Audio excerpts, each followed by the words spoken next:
鸭嘴兽堪称世界上最虚幻的动物，从外形上看，它就像是拼接起来的缝合怪。作为哺乳动物，又会下蛋又会喂奶。说它是鸟类，它又不会在天上飞，像是多种动物糅杂在一起的产物。鸭嘴兽究竟是什么神奇物种？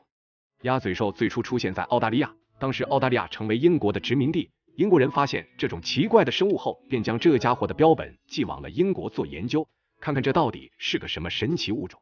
当时博学家见到鸭嘴兽的标本，也是一脸疑惑。这种动物整体看起来像水獭，尾巴像海狸，嘴巴又像是鸭子，谁都说不上来这具体是哪一种生物。研究人员想起某个博物馆曾经展出一个缝合在一起的奇怪生物，将猴子的标本和鱼的身体缝在一起，假装这是美人鱼。说不定这奇怪生物也是缝合在一起的。然而当他将这标本进行仔细检查之后，发现这根本没有人工缝合的痕迹，这就更迷惑了。既然搞不懂这是什么动物，那就先确认它的类别吧。没想到这个小家伙具有哺乳动物、鸟类以及爬行动物的共同特征。更让人惊奇的是，这种全身毛茸茸的动物一般都是哺乳动物，然而科学家们研究了整整1个世纪，才知道它的幼崽不是直接生出来的，而是像母鸡一样下蛋，再进行孵化。10几天之后，小鸭嘴兽就会破壳而出，随后鸭嘴兽妈妈再用母乳进行喂养，这让科学家们犯了难。鸭嘴兽同时具有卵生和哺乳动物的共同特征，只好将它们定义为卵生哺乳动物。这种奇怪生物长着一张鸭子嘴，就将它命名为鸭嘴兽。神奇生物鸭嘴兽，哺乳动物竟然也会下蛋，全身上下找不到乳房，竟然也能喂奶。鸭嘴兽究竟是如何做到的？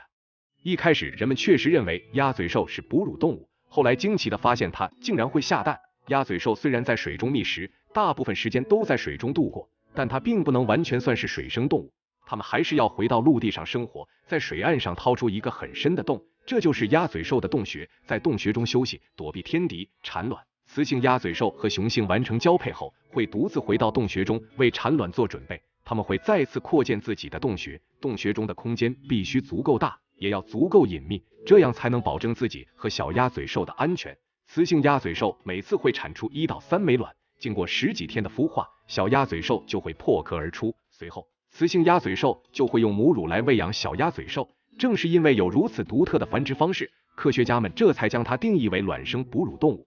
然而让科学家们奇怪的是，在为鸭嘴兽检查身体的时候，没有人在它的身上发现可以用来喂奶的乳房。经过长期的观察，科学家们才发现鸭嘴兽妈妈身上的毛孔中会分泌出乳汁，小鸭嘴兽饿了直接舔舔妈妈身上的毛发就能进食，完全不用费力。这还不是它最神奇的地方。一般情况下，不管是人类还是动物，不管动物是雌雄同体，或是在某个时期转变性别，它们都只有雌性和雄性这2种性别。然而鸭嘴兽却是所有动物中的异类，科学家们竟然在鸭嘴兽的体内发现了10条染色体，理论上讲，它们有25种性别。世界上最虚幻的动物鸭嘴兽，雌性鸭嘴兽作为哺乳动物却能下蛋，雄性鸭脚上长着致命毒刺。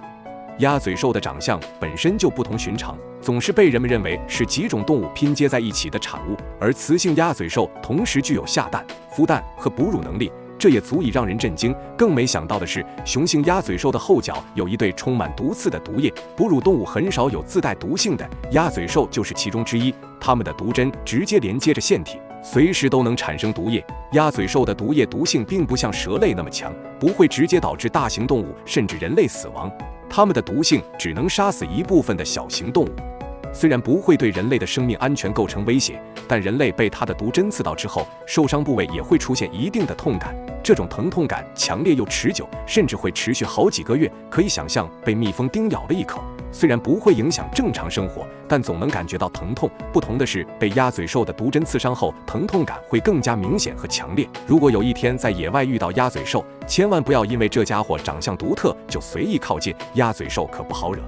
其实它的毒针一开始并不是来攻击敌人或者防止人类伤害的，而是在求偶过程中对付同性的。不少雄性动物在求偶中都有自己的攻击武器，鸭嘴兽也不例外。它们的毒针在繁殖期的时候才会产生毒液，而雌性则没有这样的毒针，因此科学家们猜测这样的毒针是用来打败对手，获得异性青睐的。